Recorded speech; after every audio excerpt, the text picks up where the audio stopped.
আসসালামু আলাইকুম। প্রিয় শিক্ষক, বদলি প্রত্যাশী শিক্ষক শিক্ষিকাবৃন্দ, সবাই আশা করি ভালো আছেন। আজকে বেসরকারি শিক্ষকদের বদলি নীতিমালা প্রণয়নের নির্দেশ হাইকোর্টের, অর্থাৎ 29শে এপ্রিল 2024 জনপ্রিয় অনলাইন পত্রিকা দৈনিক শিক্ষা.com নিউজটি করেছে। নিউজটি হচ্ছে যে বেসরকারি শিক্ষা প্রতিষ্ঠানে কর্মরত শিক্ষকদের বদলি নীতিমালা 3 মাসের মধ্যে প্রণয়নের নির্দেশ দিয়েছে মহামান্য হাইকোর্ট। হাইকোর্টের নির্দেশনা এমন সময় আসলেও যখন খসড়া নীতিমালা তৈরি করে ফেলেছে শিক্ষা মন্ত্রণালয়। শিক্ষা সচিব সহ সংশ্লিষ্টদের এই নীতিমালা প্রণয়ন করতে বলা হয়েছে। সোমবার বিচারপতি নাইমা হায়দার ও বিচারপতি কাজী জিনাত হকের হাইকোর্ট বেঞ্চ এই আদেশ দেন।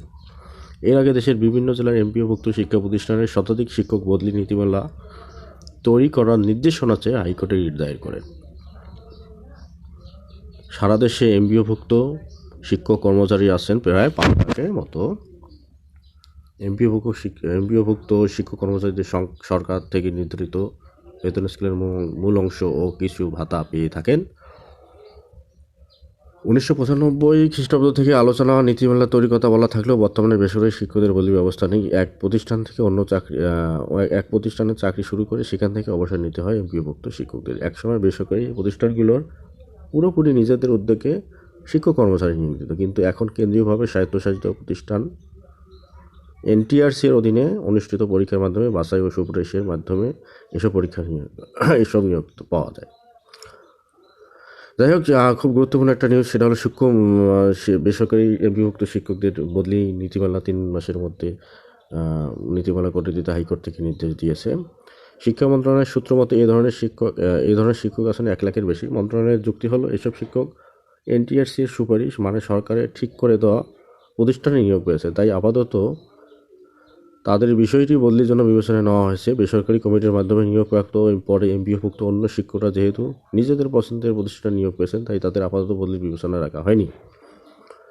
খসড়া নীতিমালায় বলা হয়েছে এনটিআরসি এর মাধ্যমে গণবিজ্ঞপ্তি থেকে সংস্থাটির সুপারিশে নিয়োগ পাওয়া শিক্ষকরা কেবল বদলির সুযোগ পাবে। প্রতি বছরের 16 অক্টোবর থেকে 15 ডিসেম্বরের মধ্যে বদলি আবেদনটি নিষ্পত্তি করা হবে। এই খবরটা মূলত এনটিআরসি শিক্ষা মন্ত্রণালয়ের তথ্য হতে। মাধ্যমিক উচ্চশিক্ষা অধিদপ্তরের মহাপরিচালক এমপিওভুক্ত শিক্ষকদের বদলির আহ্বান গ্রহণ নিষ্পত্তি করবেন। প্রয়োজন হলে তিনি এই ক্ষমতা অধস্তন দপ্তরে অর্পণ করতে পারবেন। যাই হোক, খুবই ভালো নিউজ যে বেসরকারি এমপিওভুক্ত শিক্ষা প্রতিষ্ঠানে বদলি নীতিমালাটি খুব দ্রুত জারি হতে যাচ্ছে। এটা খুবই একটা ভালো নিউজ। ধন্যবাদ দৈনিক শিক্ষা.comকে ভালো নিউজ করার জন্য। পাশাপাশি সরকারকে অবশ্যই ধন্যবাদ দিতে হবে খুব ভালো একটা উদ্যোগ গ্রহণ করার জন্য। আশা করি ভিডিওটি ভালো লেগেছে। আপনারা অবশ্যই সাবস্ক্রাইব করে পাশে থাকবেন। আল্লাহ হাফেজ।